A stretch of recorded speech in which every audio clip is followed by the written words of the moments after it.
bom dia. Hoje eu queria tecer uns comentários sobre as manifestações de ontem, né? Ali sim eu vi manifestações cívicas, né? Manifestações favoráveis à democracia, né?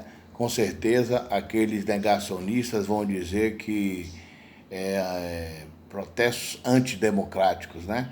Mas a realidade que nós vimos foi um ato de civismo patriótico, um ato sem violência, sem qualquer incitação.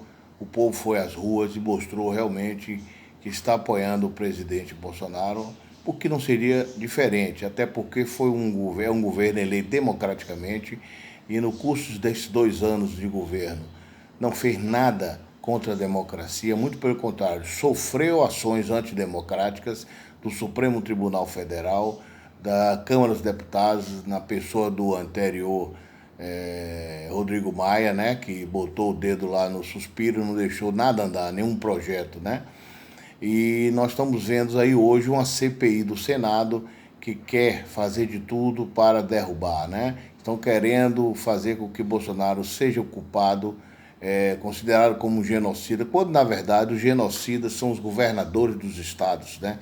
Estes sim, em atos ditatoriais, diga-se de passagem, fechou o comércio de forma absurda, não procurou tratar a pandemia de forma preventiva, né? Não apoiou nenhum tratamento precoce, e aqueles que fizeram tratamento precoce e tiveram a doença ficaram curados, e outros não, né?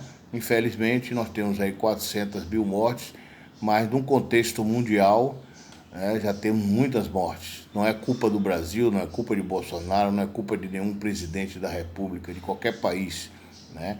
O problema da pandemia é que ela realmente veio muito forte e agora com essas mutações genéticas trouxe um problema grave para o povo brasileiro, que é o quê? Um povo de 130 milhões de habitantes que vivem na informalidade, né?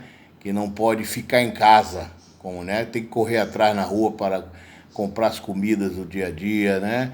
Alimentar sua família.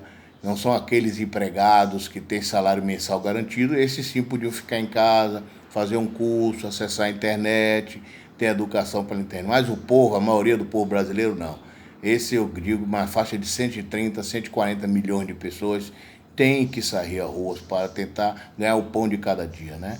E o que aconteceu com as ações dos governadores, muitos desempregados, mais de 13 mil empresas falidas, e a situação é essa aí, né? 14,4 milhões de desempregados. Não queiram jogar isso na culpa do presidente, porque ele não tem essa culpa, porque ele foi contra isso o tempo inteiro. Poderia-se fazer, não poderia ser feito um lockdown da forma como foi feita. Poderia ter sido feita a abertura do comércio de forma que manter o distanciamento, respeitando o distanciamento social, sem problema algum. Mas, infelizmente, essa não foi a opção de alguns governadores, que tudo fizeram para quebrar a economia e aí sim enfraquecer o governo federal atual. E o pior de tudo, com o apoio de uma Corte Suprema, né, chamada STF, que tudo está fazendo para dar apoio aos governadores, para prejudicar um governo eleito democraticamente por 57 milhões de brasileiros e fazer com que ele seja derrubado. A verdade é essa, né? São pessoas que perderam a eleição e não se conformam por ter perdido de forma massacrante. Esse é o termo certo, massacrante. Então veja bem, vamos à luta, porque o povo precisa entender que quem já é supremo é ele. Não é o Supremo Tribunal Federal, não é a Câmara dos Deputados. Não são os políticos corruptos que estão nesse país, não. Vamos à luta. O presidente Bolsonaro precisa do apoio do povo, precisa do apoio do brasileiro de bem, brasileiro que não aceita a corrupção. Ok? Vamos à luta, meu amigo. Um abraço para todos.